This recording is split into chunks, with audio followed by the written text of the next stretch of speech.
Hey guys, Fields here. Today we're going to be going over the portfolio for the week. So to start off, we have the performance of the S&P 500.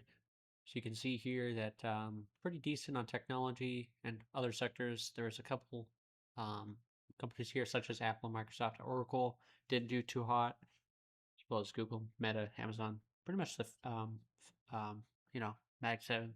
But overall, I'd say pretty decent across the board. You can see Intel went up 25%, which is kind of crazy. Some other big hitters there, but overall not too bad. But yeah, as for us, this last week we're up 2.79%, which is pretty decent, especially considering the last couple weeks before that. I'm hoping that things continue. So year to date, though, we're still actually up almost 13% still. Last year or 1 year, we're up 30% as compared to 24% on S&P, which is pretty nice. Still have a lot of growth that I'm hoping to get back because obviously we're quite if I go like at a month view here, you can see here we're down actually about 3% since the month. You can see here how that looked. It was a pretty steep decline. So yeah. That being said, we do have. Oh, sorry, that was not it. That's Weeble, I think. You can see here since about the first, we've been pretty much declined, but we're starting to come back come back up. So that's nice. Um, so yeah, you can see here on the calendar, we started the week off nearly 3% up, which was super nice considering the last couple of days of that previous week. And then you can see we hit another 2 bad days and then up another 2 good days. So that's good. But yeah, going into Composer, which is where the majority of our money is right now, we can see here that our current holdings are mostly TQQQ, about 80% TQQQ, 10% SPY, and about 10% QQQ. So that's pretty nice. Just enable this guy and this guy. Yeah, overall, I'd say it's pretty good so far. Like I said, we're coming back up, which is nice. You can see there, if I go like the last month here. Um, that's going to be pretty close to our total account because obviously that's where the majority of the money is. So obviously it dictates a lot more where our total account goes. But yeah, we're still up. So I'm hoping that we can basically, well, first of all, we also have, I think, let's see, we have a deposit on Thursday, which is nice, about 3,000 or I forgot how much we're doing now. I think 3,000 or 3,500. I can't remember. How much do I usually do now? Yeah, I'll have to look. Either one, I'll be happy with, and hopefully, you know, obviously, I hope this goes up, but I'm hoping we can deposit first before it goes super far up. We'll see. The RSI for each of those for TQQQ, let's say, is sitting around the 10-day RSI is at 50, so we're actually really good spot to where we're not like too high. So we'll see how that performs as well. Moving on to M1 Finance, if we come over here to the investing, so we can see here last week, we can see here that consumer discretionary went up. We can see that's Home Depot. That's a big one that we've had a lot of loss on. AMT down. We had up on Procter and Gamble, which is good. We're slightly down on Vertex, and a lot down on Microsoft again, so that's annoying. And then Visa and MasterCard down as well. Going into the activity panel, we can see here since our last video, which was the 7th, we got actually 4 dividends. So we got 3 dividends. We got $2.81 from Eli Lilly, $5.04 from Microsoft, and $3.63 from RTX. Going into the holdings panel, you can see here, obviously all of those are pretty much red still. You can see Home Depot, though, is actually above 10% down, which is nice. Microsoft, though, is back down to about 12% under, which sucks. Not much I can really do there except wait.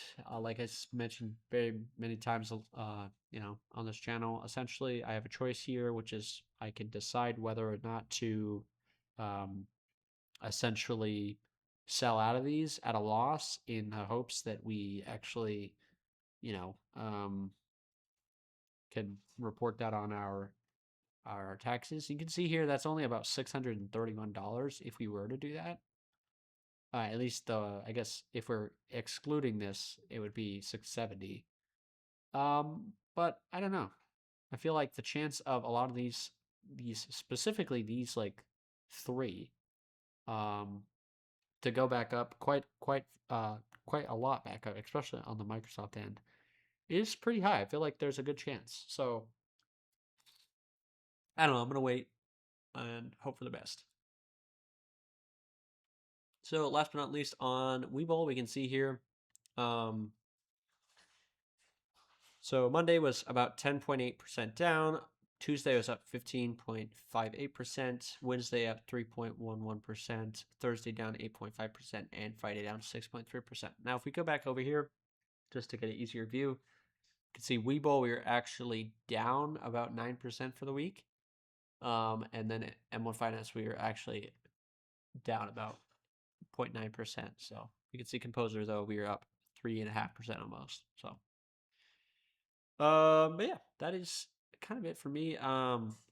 Let's take a look at the futures market real quick. You can see here the NASDAQ, at least again, take this with a grain of salt, but that's very high, right? That's a 2.3%, which if we're 80% in QQQ, we're hoping to get a 3x on the QQQ. And if that were to hold, we're going to probably be up almost 5% tomorrow, which is pretty cool. Hope that continues, obviously. You can see some other ones here. Oil's dropping a lot, which is also nice. It seems to be slowly returning to its older levels. You can see how that looks over the course of the last few months here. Very slowly. And then VIX is actually down. And Bitcoin's slightly up for the last couple days. So, yeah. But that is kind of it, guys. And yeah. Overall, I'm hopeful that things are going to kind of return because, if you look at QQQ, for example, we didn't have like the last couple weeks really the last week, right, has been kind of rough. There's like you can see 4 candles there are pretty rough. But overall, it is what it is. That's just how this market goes. You just have to be prepared to capture that upside. And that's why I'm very excited that we're 80% QQQ or TQQQ. I'm sorry. So, we're there because the RSI kind of crazy. It actually went, I think, almost in the oversold territory at one point, but it started going up. So, but 50 on the on TQQQ is very good. If we go to QQQ, for example, I guess that's what we're on right now. Technically, this isn't TQQQ. It's whatever this current symbol is. So 53. Like I said, TQQQ is sitting at 50. You can see SPY. I don't think we have SPY on here. Let's see if I can pull that up real quick. SPY is sitting at about 50 as well. So that's pretty nice. Soxel around 57. This one's been all over the place, honestly. Like, this is one of the most volatile things I've ever seen. It's had like a minus 30% drop one day or something crazy. I think that might have been one of these. Let's see. It was pretty insane. Yeah, 23% there. And at one point you can see here, like 30% there, yeah, on its low. So crazy. I hope anyone that's in that is like holding on for dear life or thinking about getting out of it once it goes back up. But not that semiconductors are doing bad per se. It's just, you can get very whiplashed by this ETF if you're not careful. And I guess before I go, I'll show off kind of what I mean there. I go over to the database and go to like Soxel Growth.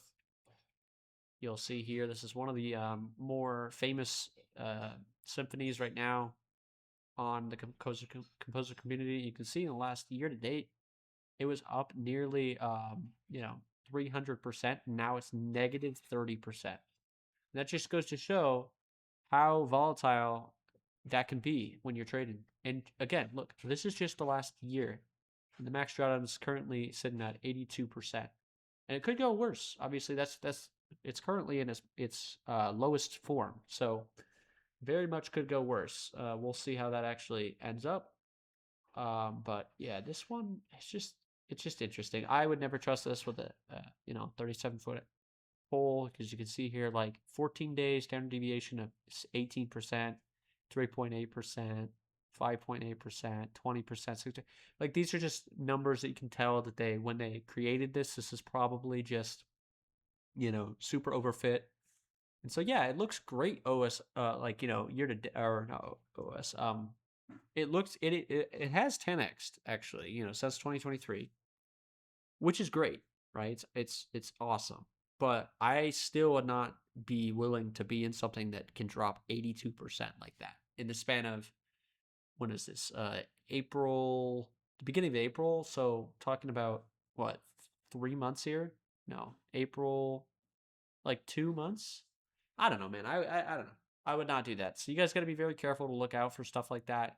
In the logic, just be mindful of looking out at those very specific numbers, like to the decimal point. I've seen even worse, but this is just a good example. It's stuff that's happened recently, and also before April, it looked like a really good symphony, but I did not trust it ever since I've known about this, just because of those. Doesn't matter how good and how much money you've earned since then, it's probably bound to drop, right? So, like currently, it's also hitting. It's in whatchamacallit, it's shorting. So I'd be curious to see how like that's gonna go. If it's anything like the NASDAQ right here, that's gonna go very bad tomorrow, because if it opens, if stock still opens up, let's see if I can do this, like NVDA futures. I don't know. No, I mean, it's not really how that works. I don't know. Point is, guys, you just gotta be very careful. Gotta be very careful, and yeah, just look over everything. Make sure you understand everything you do. Like the community is really great for finding stuff, but understand what you're getting yourself into, what you're throwing your life's worth, for some people, into. So, anyways, guys, that is it for me. And as always, I wish you guys a wealthy future.